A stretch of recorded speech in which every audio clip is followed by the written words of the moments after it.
Well, greetings everyone, and welcome to another episode of Healing Ties 2.0, featured on the Whole Care Network and on UK Health Radio, the world's #1 talk health radio. I'm your host and presenter, Christopher McClellan. You just might know me as the Bowtie Guy. On this episode, we visit with Dr. B.J. Miller, who is a longtime hospice and palliative medicine physician and educator. B.J. currently sees patients and families via telehealth through Mettle Health, a company he co-founded with the aim to provide personalized, holistic consultation to any patient or caregiver who needs help navigating the practical, emotional, and existential issues that come with serious illness and disability. From caregiver, care receiver, to physician, BJ has worked and has personally experienced all settings of care, including hospital, clinic, residential facility, and home care. I know you're going to be moved by BJ's personal story and his willingness to improve the lives of others from his own personal care journey. Let's join my conversation with BJ, and we'll see you on the other side of the program. Well, greetings, BJ, and welcome to another episode of Healing Ties 2.0. It is great to visit with you again. Thank you, Chris. It's really nice to be with you again, bud. I appreciate you taking the time. We had such a delightful visit on the How We Got Here podcast that I co-host with caregiving.com, and I appreciate you taking the time on Healing Ties. But as I'm prone to do, BJ, with all my guests, how are you creating Healing Ties?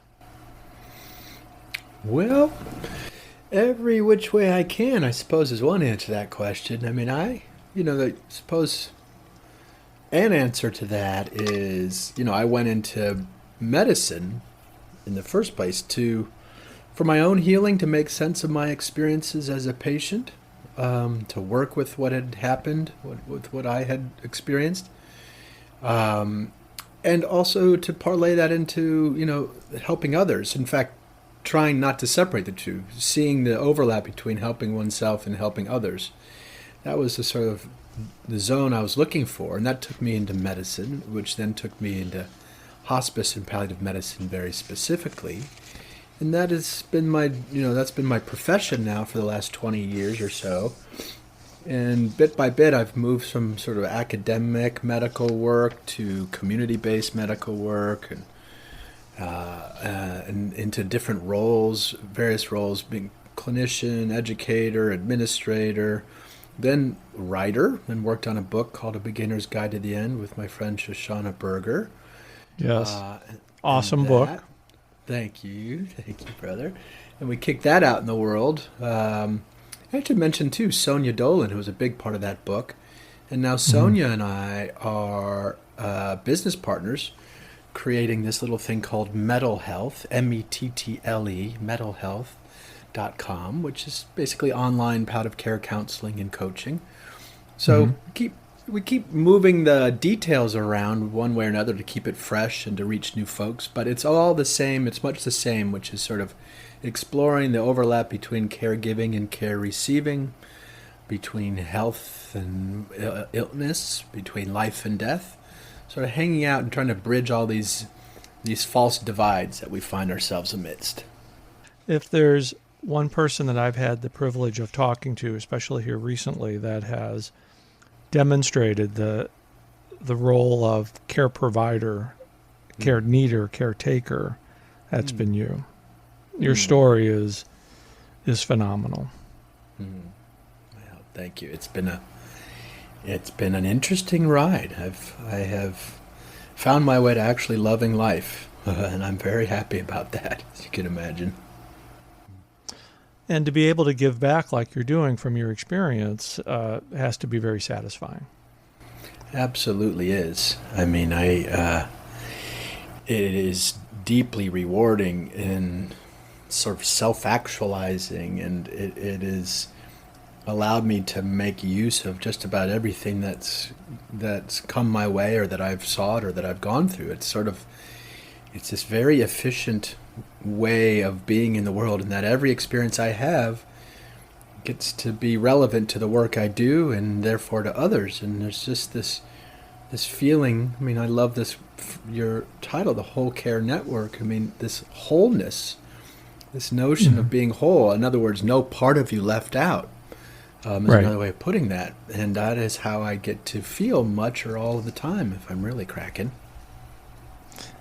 I like no part left out. I really, I had not thought of that in that way, but that is right on. Thank you for sharing that. But, I'm privileged to know your story. You've shared that with me, but I'd really like, if you could, in your own words, share your story with especially our listeners in the UK, who I know are going to be quite interested in how you got to where you are in your professional.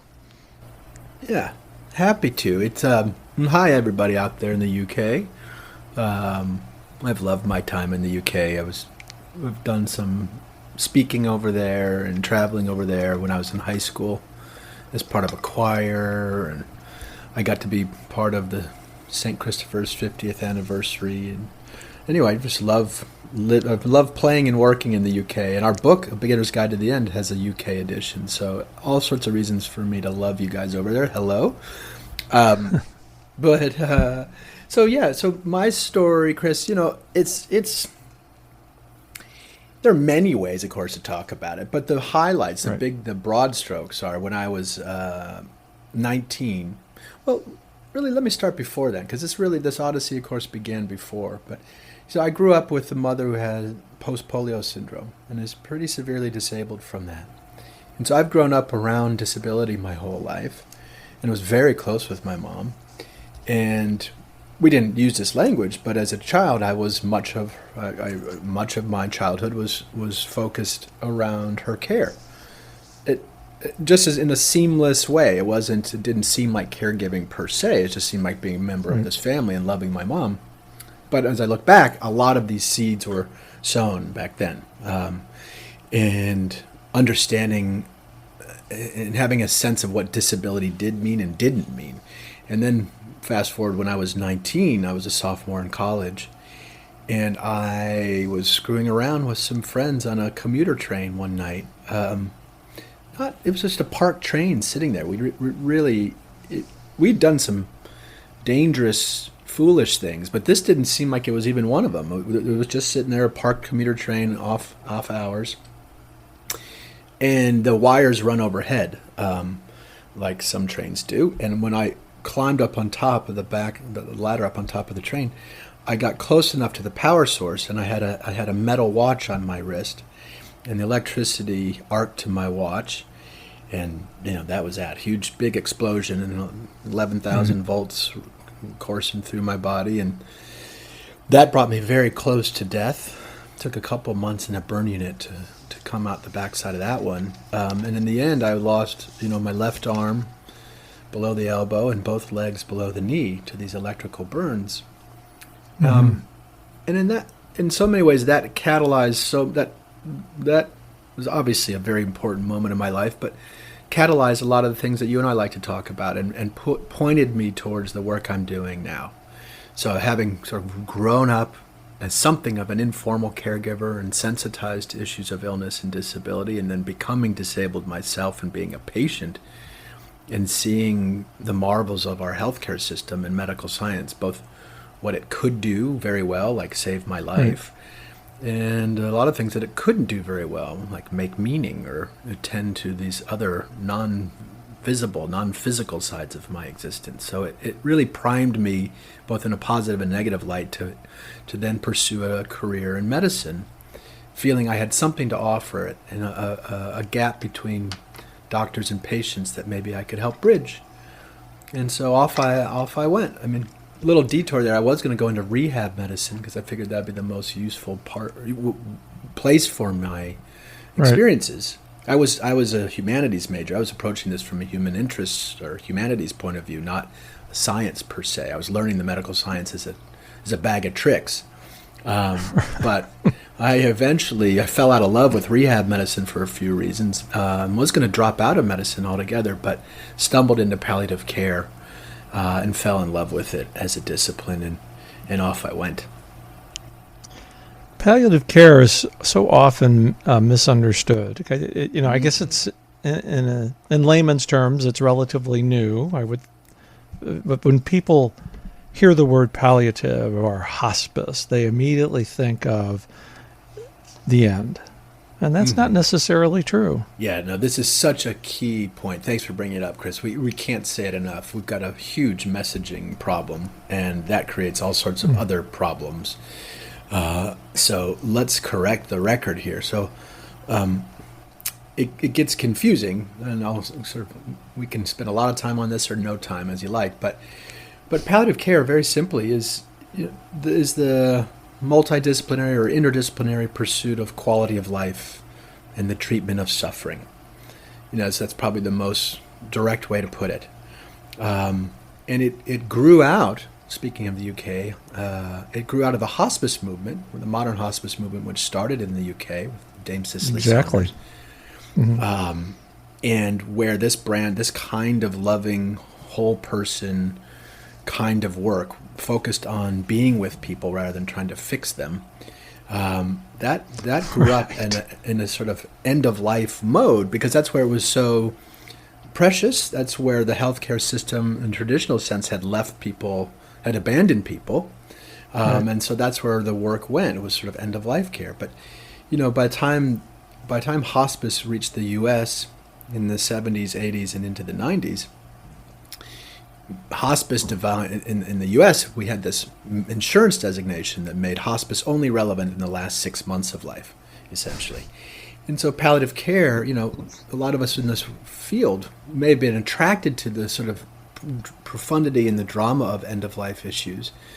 But, you're pretty soon working around death before you realize you're really talking about life. You're really like, why do we wait to envelop people with this loving attention until their deathbed? Why do we wait so long? Why do we wait? Why do we do that? Yeah. I don't know. I mean, we can talk that out. But just to complete the historical arc, so in the 90s, the field of palliative care grew up. That term was coined by Balfour Mount in Montreal, an early hospice pioneer, who coined the term palliative care to get around the hospice baggage, essentially, of end-of-life care and to get this work farther upstream. And so since the 90s, the field of palliative care has been slowly developing as this broad specialty just focused on suffering, whether that's at the end of life or early in a disease course. So the big point here to your listeners is palliative care is relevant any time along the course of illness, any time that you're suffering more than you need to. So you don't need to wait till you're dying. I mean, hospice is a subtype of palliative care, really focused on the end of life. But palliative care, I've seen patients for 10, 11, 12 years, nowhere near death. So, yeah. It's kind of like whole care. Yeah, it very much is. I mean, yes, very much is. I mean, there's more. I think there's a lot. I'm very interested in, the interdisciplinary team, the sort of that Cicely Saunders developed and has taken hold here too, is a medical doctor, a nurse, social worker, and chaplain, volunteer. Right. That's like the main hub of any palliative care or hospice crew. But it's also bigger than that. You've got speech pathology, PTs, OTs, music thanatologist, art therapist. I mean, if your subject is quality of life or the sort of mitigation of suffering, wow, that's a very big table to set. I mean, and I think it needs to be, as a philosophy, it can extend way beyond the pathologies of medicine into life in general. I think this is a community waiting to get even bigger. I think of the arts as being particularly poignant in this work. So trying to craft an ever bigger human table to be seated at for this whole person work. Right. It's kind of like blending and I'll be academic here in a sense, blending the science with the arts, and I know this is something that you're very big in, having that human-centered approach. Right on. To care. Right on. It's yep. Sorry. How do we change? How do we change our thoughts and philosophy to bring those two components together? And you're on the cusp. You're doing it. Trying, that's for sure, and so are you, my friend. I mean, the conversations like these, work like you and I both do, this is there's an activism, at least an advocacy, and perhaps an activism here, because we are pushing against, our systems, especially our medical systems. Right. These are the things that have cut us up into little pieces. I don't mean that literally. I just mean we've divided the social from the medical, from the spiritual. We've had all these forces that, in the name of specialization, have sacrificed the whole for a narrower view. And a lot of good has come from that narrower, specialized view. A lot of medical advances in particular have come from that specialization. But along the way, we've gotten so seduced with this sort of myopia, focusing on Right. treating all these natural events as problems and trying to solve for them. We've lost the forest for the trees, you might say. We've lost the wholeness. Again, sticking with the medical world, primary care has evaporated. It's an untenable specialty in the U.S. in a lot of ways. And so we've dissected and separated all these parts of ourselves, but we've not continued to develop modes of bringing us back together, of quilting us back together. And palliative care as a field is meant to be such a corrective, to come in to help stitch us all back into one piece before we go. And it's kind of like getting us out of the silos that we tend to work in, and then bringing it a full circle into a community base to where, as we share stories and resources, who benefits from that? Everybody does. Right on. Especially if your subject is illness, disability, mortality. These are very normal, natural events that happen one way and another to literally everybody. I mean, actually everybody. So it is inherently inclusive. So the mandate for us in our work, in our field, is to leave literally no parts of ourselves, like we've been talking, should be left off the table. And no individual should be left out of the table, out of this room, off the table, if that's the right phrase. So this is inherently inclusive work, both internally and externally. And we've got a long way to go to make good on that potential, but I think we're on our way.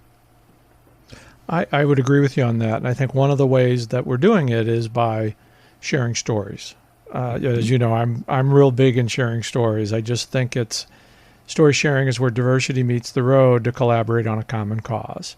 And if our common cause is supporting caregivers and care receivers, we find out through our stories that we're really not that much different. We just want to care for the person that is entrusted in our care. And we want to be cared for ourselves. Right on.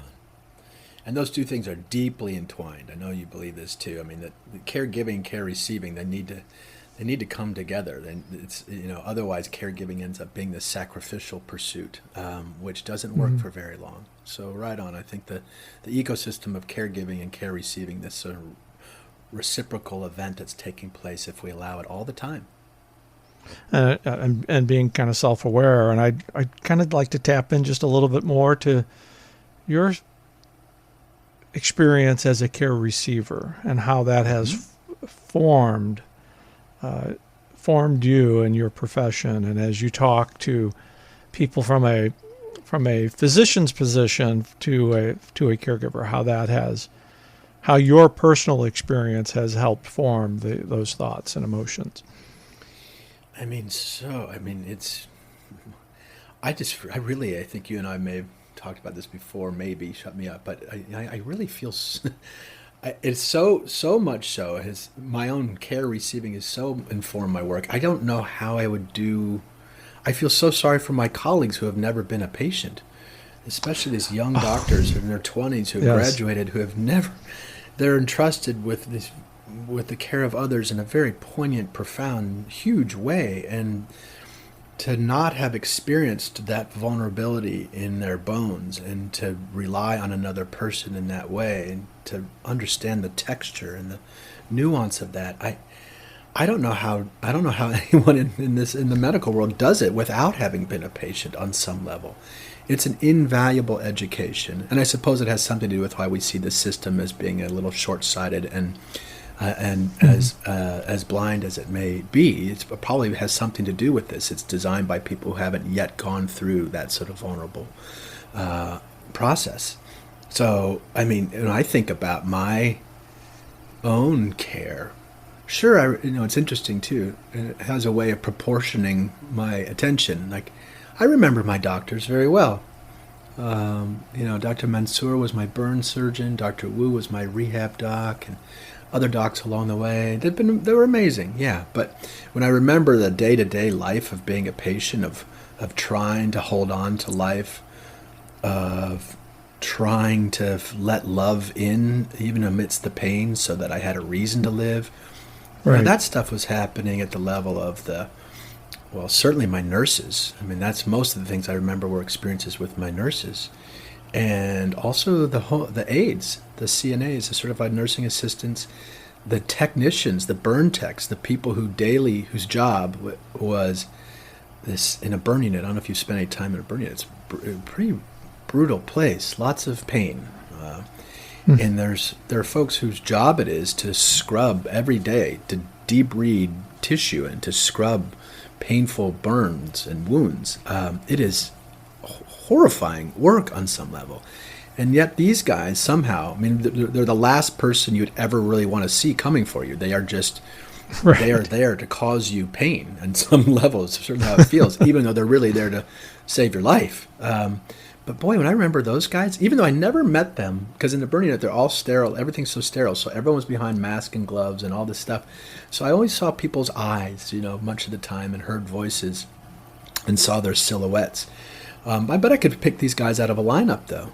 As drugged up as I was, as miserable as I was in some ways, the love they showed, their ability to cause pain on some level to save somebody was profound. And they were probably $25 an hour kind of jobs. And these guys were hilarious, loving.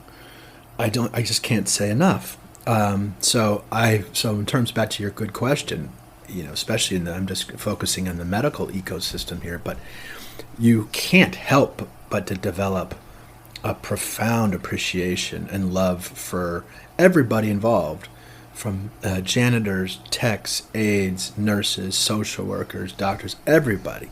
Docs get way too much attention and too much credit. The truth is, if you're in terms of being a patient, the experience of moving through this stuff, that's meted out all over the place and on every level. And so I've inherited a real appreciation for this round table, like I keep saying, this interdisciplinary round table. There's not a hierarchy per se. It's humans being humans and bring different skills to bear. And all of it has been super necessary and profound for me. And that so beautifully said, because we all do bring different skills to the table. I think one of the things I learned in my caregiving experience is, my background's in social work, theology. I wasn't a nurse, wasn't a doctor, wasn't an attorney, but I sure talked to a lot of them along the way, and I learned quite a bit from them, and I learned how to advocate by talking to those folks, because we're all human. And we all we hope that we all want the best for our care partner, and that is true on really across the board. But how to communicate that to authority when you realize that we're all on the same team. Well, amen. I mean, this is where, I don't love suffering. I don't love illness. I don't love death per se. I love life enough to include those things. But if we could all just dare to be a little honest with ourselves and see our vulnerabilities rather than cover them up, if we could operate from that sweet place, boy, the world would be a softer, gentler, more effective, more wonderful place. It's just the tempting thing is, as you and I know, it's waiting for us. It's all right under our noses. It's under our costumes, our white coats, our stethoscopes, all the degrees, all the things that we use to distinguish ourselves end up separating ourselves from each other too, if we're not careful. So if we could all just get in touch with that human underneath the accomplishments, the human underneath the structures and thoughts and inventions, and work from there. It doesn't need to negate our skill sets or our degrees or accomplishments. It just means to make sure to return to that human base. If we could just do that, it's palpable. It's right there. We just need to act. It's right from around it. the corner. It's right. It's right there, and it takes away gender, orientation, color, economics. Because we're all there as one, trying to give back to those who are coming after us as a caregiver, and those who need our attention now as they age and as they go through their own personal illness journey. Right on.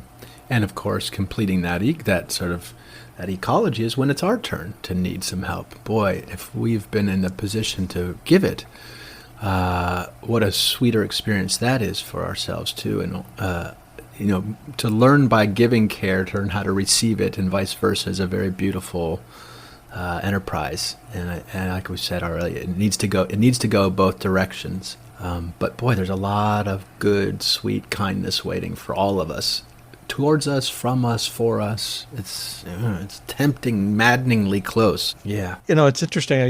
You thought in that way that I'm kind of projecting here, but I'm thinking, what's going to be different 20, 25 years down the road in care? And here's kind of where I'm going with this. You think in the last 10 years, and especially in the last 3 or 4, where caregiving has really been in front and center. It's being talked about more on the political side. There's more folks talking about caregiving, and there's more of an awareness. Not that caregiving hasn't been happening for centuries. Forever. It's just that the conversation is more intense. Isn't the right word, but I think we probably know what I'm trying to reference here. It's more in the forefront, and I think that's going to play a big difference 20, 25 years down the road in people's care, because we're more aware than we've ever been before. I agree with that. I think there's more to go, but I think if we look over the arc of recent times, I think that is a true statement. What you're describing, of course, is sort of a shining a light on something that's been happening all the time, and this is so much of our conversation, trying to shine light on things that are really right, like we say, right under our noses, in us and around us all the time. So I am excited. It does feel like there's some momentum. And what we're doing, I think, is we're just simply another pulling this out of the closet. That caregiving is, in the U.S., it's something like 50 million informal caregivers who may not use that language for themselves, but they're weekly caring for someone at home. That means 50 million. Even if the number is bloated, that's still a ginormous number. And it's been under the radar, under the table, under supported, because it's out of sight. Like so many things that hang out in the closet too long, they grow teeth and horns, and other emotions come along because there's no light. And so I think what we're doing here is we're pulling this stuff out of the closet on some level, shining light on it, and therefore turning attention, therefore turning appreciation. And with all that appreciation and attention will come, I'm hoping, the policy will follow, so family leave and things like that protect caregiving, the realities of caregiving. Training for caregivers, because no one, we all do this, and yet we're all kind of making it up as we go, so more accessible training and learning how to do this work well. And in the end, I'd hope that it also calls out this sort of, like we've been hinting at, this false divide between the caregiver and the care receiver, that will begin through this work to see the points in common that we all share, and we'll get back to this wholeness, and we'll get back to this feeling of, yes, let's delight in our differences, but those differences are really variations on themes. The themes of human life, of human existence, probably don't change very often, if ever. And I have a little bit of an example for that of that, because I was often asked in the midst of caregiving, what was it like being an LGBT caregiver? What were the differences? And I'd smile, and I'd just politely say, well, actually, there really isn't a whole lot of differences. Don't we all just want to care for the ones that we love? Now, I'm certainly not naive. There are a little bit of differences as for LGBT caregivers, but especially dealing in some components of the medical and legal system, but marriage equality has changed that. But when you get right down to it, caring for somebody else, caring for your care partner, your spouse, or your husband or your wife, it really is the same. We just want to care for the person that we love, right, and do that the best way that we can. Right on. And that second half of the sense of do that the best way we can, I think that's where the idiosyncrasies, the individuality, the cultural overlays, the sexual orientation overlays, all the different ways of details of make up a human being, those come into play around the sort of the qualitative of how the work may play out in detail. But I think, I believe wholeheartedly underneath all that is this very basic enterprise of caring and loving, trying to love someone as best we can and be loved in return for it. Yeah, I appreciate having the chance to chat with you about that, because it's always been in the back of my mind about, and I never characterized myself as an LGBT caregiver. I just characterized myself as a caregiver. I was caring for my partner, and was honored to do that. Yeah, I wondered, amen. And I wonder if for both of us in different ways, but a similar thing, like, I don't qualify myself as a disabled physician, not to equate disability with sexual orientation, to say these differences that may be meaningful on some level to some folks, but underneath it, I'm just a human being trying to care for others, and the medical piece is just a detail, a bag of tricks. My disability is a detail that gives me a sort of line of sight, etc. These are so. I think it's both important to state this, because I think the details of us, these differences are poignant and powerful and beautiful and part of life's fuller majesty. That those are to be celebrated, understood, explored, but to stop shy of seeing them as divisive issues that somehow further separate us. They're just details that deserve attention, overlapping this shared underlying space. Both of those details, it seems, the shared space and the different space, I think both need attention. Very good. Good. Well, I think this is a perfect time for us to take our break. And, PJ, when we come back, as I do with all my guests, I'm going to ask you to reveal a fun fact about you that all our listeners are on the edge of their seat. And then I want to talk a little bit about your work at Mettle Health, too. How does that sound? That sounds great. Okay, you're listening to Healing Ties, featured on the Whole Care Network and UK Health Radio, the world's #1 talk health radio. We'll be right back.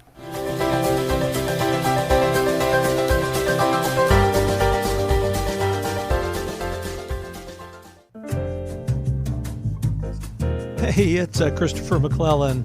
You just might know me as the Bowtie Guy on Healing Ties 2.0. On Healing Ties, we visit with people from all over the globe who share their stories, because it's through story sharing where diversity meets the road to collaborate on a common cause. And if you'd like to share your story on Healing Ties, email me direct at thebowtieguy@healingties.com. We would love to share your story to your health, happiness, and prosperity. Coming up next week on Healing Ties. Hi, I'm Mary Ann Shuko from All's Authors. Join me next week on Healing Ties. We'll talk to Chris about everything All's Authors has to offer, caregiving families of those with Alzheimer's and dementia.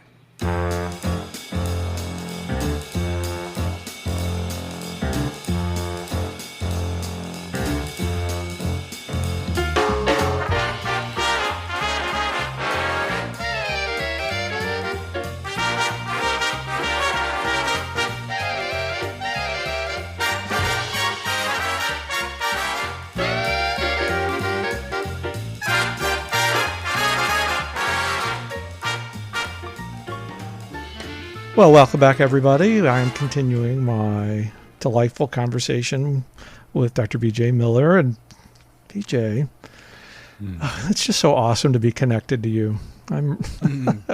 Thanks, Chris. I love it too. I just feel like I feel like I've known you forever. It's just wonderful to sit and have these almost like a fireside chat conversation. Yeah, well, and it kind of proves your point too. The feelings that we both have talking with each other, like we've known each other forever, because we work from a place of this sort of timeless shared zone. We can, like we do with each other and with patients and clients, we can very quickly get to intimacy and honesty. It's a lovely zone. So anyway, Yeah, because I like to say that when it comes to caregivers, there are no strangers. Right on. We know each other. We may not know each other, but we understand the story. But Right. But I'm not going to let you off the hook here. I want to know that one fun fact about you that you'd like to share with our audience. Gosh, a couple come to mind. Some maybe in the sort of more positive direction. Some more in the confession direction. I can get my confessional stole on if you. Well, how about I offer one of each? Oh, there we go. I like a bonus. Yeah. Mm-hmm. Yeah.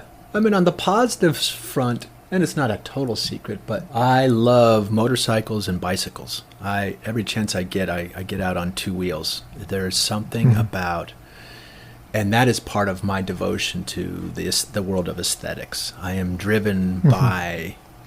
I'm an aesthetically oriented person, and I don't mean that in a pretty beauty kind of way, more in the enterprise of feeling life, sensation. I'm a sensuist, if that's a real word. And one of my favorite places to feel alive and to feel my body and to be glad for having a body is on a bicycle. There's something about being on a gyroscope, and it's for its own sake. I think we all need to do certain things for its own sake. I think that's one of the great things that art gives us, is art for its own sake, being for its own sake. There's something really life-affirming about doing something, not as a means to an end, not for strategic purposes, but for its own sake. And for me, a lot of that is found on two wheels, including my motorcycle, which I'm getting worked on right now. I'm getting it jazzed up, taking it to the next level. So soon I'll be riding around on that thing. We'll be looking for pictures. All right. Well, we'll get them to you. Yeah, we'll see. I can't wait to see this thing and to ride it. So that's sort of one in the positive. I'm just this aesthetic beast. I mean, the negative one, I feel the need to sort of bring this in because sometimes, I don't know about you, Chris, but because of our work, because of the insights it affords us, I have found that some people just presume that I've got all my stuff together. I'm just essentially just a perfect critter, just with no troubles and everything in perspective all the time, which is just not true. I mean, these are daily struggles, if you like. We are always trying to be more whole, more inclusive to ourselves and others. And, that is a work in progress, absolutely a work in progress. And I have my neuroses, and one of them, it's really in the last 5 years, I've really struggled with regret. Like my mind just gets hooked on these pieces of my past that I keep playing over in my head again and again, as though I might change the story. It's been profound. And the more work I've done that you and I delight in a weird way, I think I was going along at too fast a clip to keep up with my own processing. And something in this work kind of overwhelmed something in my circuitry. And I have found myself to be just a regret-laden beast much of my time. I'm really working on that. And I've come to really appreciate regret as a normal thing, but I'd also like to minimize it. It feels like something sort of like a fear of my own past is how I've come to understand regret. And how it sort of chases me around. So there's your negative, more confessional negative. I shouldn't even say that. It's just more of a confessional one that I'm not necessarily proud of, but working on, and may not be obvious to anyone from the outside. Well, I appreciate you sharing both, but I can certainly relate to the regret and looking back and trying to fix things that in your mind that you play over and over again. So we share. I have to be self-revealing as well. We share that I lay in bed some nights counting the popcorn in the ceiling. It's like, if I could have done this, but it's a part of, no matter what profession that we're in. It's a part. It's just a part of a life. It's a part of being human, and sharing those experiences, I think helps in just a little bit of way of alleviating that.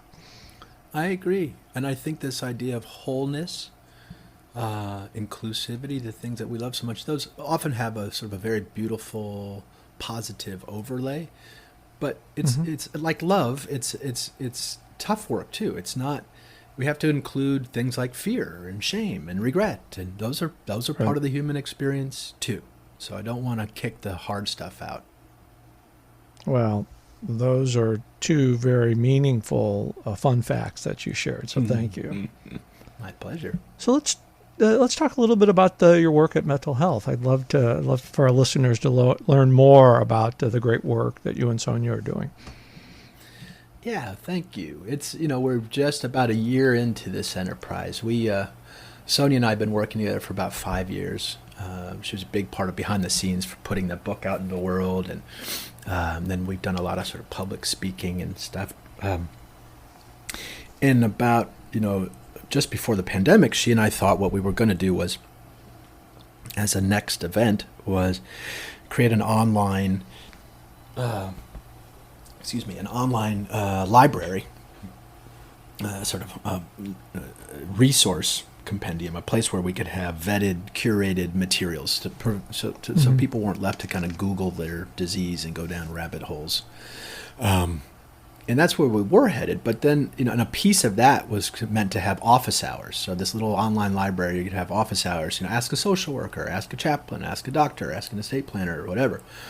And then COVID hit, and we realized, raising money for a nonprofit library was going to be a really tough ask amidst a pandemic. And we have that. It's called the Center for Dying and Living, the centerfordyingandliving.org. It exists. It's just sort of sitting on a shelf right now, because what we ended up doing was saying, well, no, the world really needs more direct care right now. And so we plucked out that little office hour idea and turned that into its own company. We called it Mettle Health, Mettle, like one's metal. And the idea here is that word implies is like our job is to facilitate people coming to their own inner strength. It's a nice palliative care mode versus me as some expert fixing you in ways that you don't understand. Rather, my approach, palliative care's approach, would be to understand you and work with and facilitate and evince the parts of you that are inherently resilient, that are inherently trustworthy and loved, and pull this from people, facilitate this from people one way or another. So at Mettle, that's how we named it, Mettle Health. And essentially this is online palliative care counseling and coaching. At least in the U.S., palliative care is growing. It is more accessible. We've got a long way to go. There are many, many millions of people living with serious illness who could use palliative care but don't have access to it. It tends to be relegated to hospitals and in something of a health, it's internal to a health system. So there are huge regions of this country that don't have access to a palliative care program. There's not one locally available or one in their health system. So another impetus for us was to try to make this work more democratic, more accessible, was to do it online and to take out the medical overlay and just make this broadly available. You don't need a referral to come see us. It's not health system specific. So that was another big driver for us, was to try to make this kind of work much more accessible. And that's been the joy of doing it online. So that's kind of like a breakthrough that you're describing. Yeah, it's a health breakthrough. Yeah. Well, we love that. And we think it could be, and we certainly see potential. I don't think, we by ourselves aren't going to change the whole world, but we'd sure like to participate in it. And if we do this well, it decompresses the health system, which we know is overrun and overwrought anyway. It allows people as caregivers to be our clients. So, a caregiver, when I was doing medical palliative care in a health system, because of the structure of healthcare, a caregiver couldn't make an appointment to come see me, even though palliative care says we're here for the patients and the families. The patient would need to make an appointment to come see me and then bring the caregiver, and we could focus on the caregiver, the family member. But with this, since we're outside the healthcare system, anyone can call us. Whether you're a caregiver, whether you're a patient, you don't even have to be sick, for God's sake, to come see us. You don't have to be in some pathological state to need a little extra help. A safe place to reflect on your life, to find meaning, to regroup. So we're trying to break down the structures in healthcare and do something bigger than that. And we're also trying to break down the sort of medical model of pathologizing people. You don't have to be sick to get care. Just having that, I don't want to overgeneralize this, but having that friendly place to go, where you can be yourself, and that the people that are there they're going to understand you the minute you walk in the door. Right on. And all of our counselors are palliative care trainees, trained, not trainees. I mean, they're deeply experienced in the healthcare system, have seen a lot of different things. You can come talk to someone who's a chaplain or an MD or a social worker or a nurse, all of us with different skill sets, but still speaking to that common denominator that you and I love so much. And it's so much of the work very often is just opening a safe place for someone to be themselves. And sometimes my job is as simple as bearing witness and just listening, being a safe place for someone to reflect with. And it seems so simple, but it has become such a precious thing in our world, a rare thing in our world.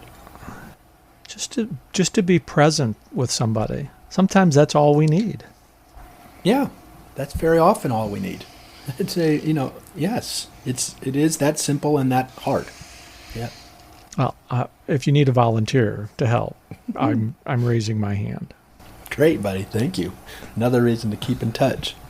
Another reason to keep in touch. And, BJ, it's just, terrific work that you are doing. And by the work that all you're doing, you are certainly someone that's creating healing ties all around us today. I can't thank you enough for joining us today. And please let all of our listeners know how they can access information about Mettle Health, your books, all things BJ Miller. Well, right on. Thank you, Chris. First of all, thank you, man. It's such a pleasure talking to you. And we will do it again and again. And thank you, all you listeners out there, for caring about this caring subject. I mean, this is how the world will be changed, as we keep thinking and feeling together. So thank you, everybody. In terms of reaching out to us, so our website is mettlehealth.com. Again, METTLE health.com. Come visit us there. You can sign up for our little newsletter, and we won't hound you much, but we'll keep you in touch. We have free monthly webinars on various topics, including a caregiver series. Those are just totally free. So mettlehealth.com, and then our Instagram is at @Mettle_health. Twitter is the same. Then I've got at BJ Miller MD as a Twitter handle too. So any of those, we're not great on social media. We need to up our game, but you can find us there, and we'd love to hear from you. From caregiver to care receiver to physician, and led by his own experience as a patient, BJ advocates for the roles of our senses, community, and presence in designing better health for everyone. His career has been dedicated to moving healthcare towards a human-centered approach on policy as well as on a personal level. BJ is one awesome human. And thanks to you for listening today.